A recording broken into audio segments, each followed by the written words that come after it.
সেন নামটা শুনলেই মনে হয় থিয়েটার।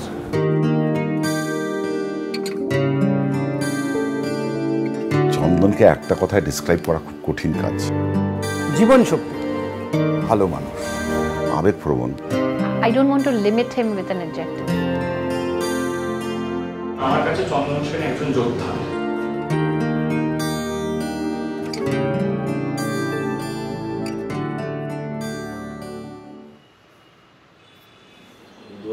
এখানে ঘাড়ের কাছে একটা ফুসকুড়ি হয়, ক্রমশ সেটা বাড়তে থাকে আর কি। আলটিমেটলি আমার একটা অপারেশন হয় বায়োপসি, আর বায়োপসিতে দেখা যায় আমার ফলিকুলার লিম্ফোমা। আমাকে কেউ বলেছিল এ মহাসাগরের ঢেউ। হঠাৎ একদিন রাত্রিবেলা একটা SMS আমাদের অনেক বন্ধুর কাছে পৌঁছয় যে আমার ফলিকিউলার লিম্ফোমা ধরা পড়েছে, এবং আমি তো শুনে দমে গেলাম প্রচন্ড। For a moment the world stop. ক্যান্সারটা খুব ফাস্ট স্প্রেড করছে। প্রায় সেই সময়তেই ওর একটা খুব সাংঘাতিক একটা অর্থোপেডিক কমপ্লিকেশন হয়। এই C1টা খেয়ে ফেলেছে এবং খুব মারাত্মক, মানে বুঝতেই পারছো ফাঁসিতে যেটা হয়। অপারেশনটা রীতিমতো প্রাণ সংশয়কারী অপারেশন, কিন্তু চন্দনের একমাত্র চিন্তা চন্দনের ভয়েস বক্স নেই। ভয়েস বক্স যদি আমার চলে যায় চিকিৎসা করা, মানে ওইভাবে বেঁচে থাকার আমার কাছে কোনো মানে নেই। আমি যদি অভিনয় করতে না পারি কি লাভ আছে? তোমার ভয়েস বক্সটা বাদ যাবে, সেটা তোমার কাছে খুব পেইনফুল, কারণ তোমার প্রফেশন।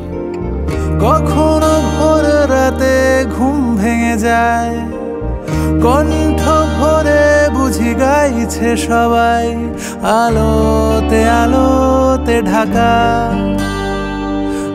স্ট্রেট চোখের দিকে তাকিয়ে আমাকে বলুন, কোনো মিথ্যে গুজব বাজুন দেবেন না, কতদিন আছে এক্স্যাক্টলি আমাকে বলুন। সুবিধা খুব স্পষ্ট করে বলেছিলেন, দেখো 10 বছর আমি গ্যারেন্টি করছি। তোকে তো একটা লোককে টার্গেট দিতে হবে, ব্যাপারটা এরকম। আলোতে আলোতে ঢাকা, আলোতে আলোতে ঢাকা। কেমন দেওয়ার পরে হার্টবিট বন্ধ হয়ে গেছে, তারপরে থেকে একটাই খুব স্লো করে দেওয়া হয় ওষুধটা, 10 ঘন্টা ধরে দিত একটা ইঞ্জেকশন। প্রথম ফোঁটাটা ঢুকলো অল্প ঢুকছে, এবার পরপর ফোঁটা ঢুকছে এবং সারা শরীরে হচ্ছে, সারা শরীরটা ভেতর থেকে জ্বলে যাচ্ছে। ইমুন এবার 2 দিন আগে আর 2 দিন পরে ছাড়া, ওকে দেখে বোঝা খুব শক্ত ছিল। তখন ওর কিমোর পরে পরে সমস্ত র্যাশ বেরোতো, তো সেইগুলোও যেরকম দেখেছি এরকমও দেখেছি যে সারাদিন কিমোর পরে সন্ধেবেলা একজন এলেন, তখন ওদের যে নাটকটা হচ্ছিল সেটার মিউজিক নিয়ে চন্দন তড়ক করে উঠে বসলো, উঠে বসে কথা বলতে শুরু করলো। 3, 6 মাঝখানে একটা 7।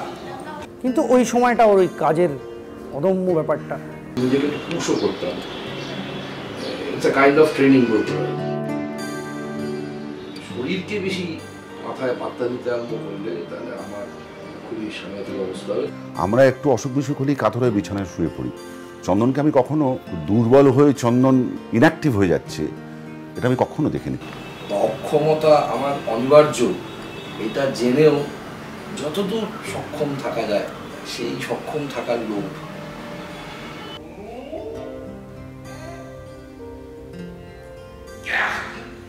সবচেয়ে বড় আমার বলতে পারেন যে জোর, সেটা হচ্ছে NRS এ আমার এই দেখা যে দরিদ্র মানুষ, তাদের পাশে কেউ নেই, অথচ আমার পাশে প্রচুর লোক। তখন চন্দনের মা জীবিত ছিলেন। শুনলেন, ঘরে চলে গেলেন, মিনিট 15 বাদে এলেন, এসে বললেন চলো দেখা যাবে। চন্দনকে আমি যেমন ভালোবাসি, আমার বন্ধুরা যেরকম ভালোবাসে, এরকম আরও হাজার হাজার মানুষ আছেন যারা চন্দনের সঙ্গে হয়তো যাদের ব্যক্তিগত পরিচয় নেই, কিন্তু তারাও চন্দনকে সমান ভালোবাসে। কিন্তু চোখের সামনে দেখতে পাচ্ছি আমার থেকে খুব খারাপ অবস্থায় রয়েছে বেশ কিছু মানুষ, তারা ফাইট ব্যাক করছে।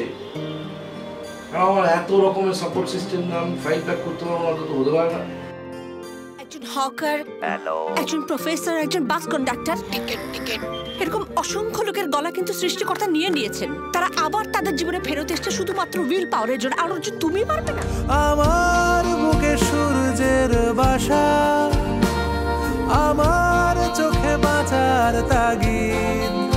এই যে উদ্যম, এই প্যাশন, এই জিনিসটা ওর অসম্ভব বেশি। পারফরমেন্স আর্টের প্রতি ভালোবাসা, বেঁচে থাকার তীব্র ইচ্ছা, এটা মানুষকে যে কতদূর নিয়ে যেতে পারে, এইটা জাস্ট চন্দনকে দেখে শিখতে।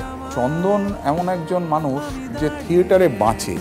ওর কাছে ও যদি একটা কাজের কমিটমেন্ট থাকে যে হ্যাঁ এই রিহার্সাল আছে, এই শো আছে, ও কাউকে কিচ্ছু বুঝতে দেবে না। এই জায়গাটা তো ইন্সপায়ারিং বটেই। অবধারিত একটা ঘটনা, অনিবার্য একটা ঘটনা, সেটাকে নিয়ে ঘরে বসে থেকে লাভটা কি? আমার ঘটনাটা হচ্ছে আমার রিল্যাপস করবে, প্রত্যেকবার ঘুরে ঘুরে আসবে। এই ফাইটটাতে আমি ওর সঙ্গে থাকতে চাই।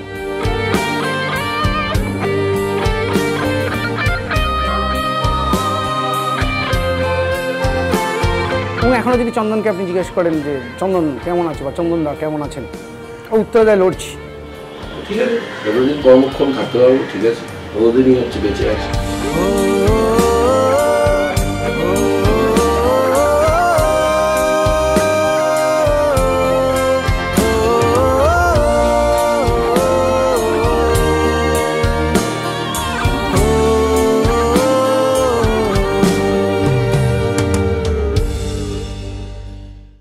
আলোতে আলোতে ঢাকা, আলোতে আলোতে ঢাকা।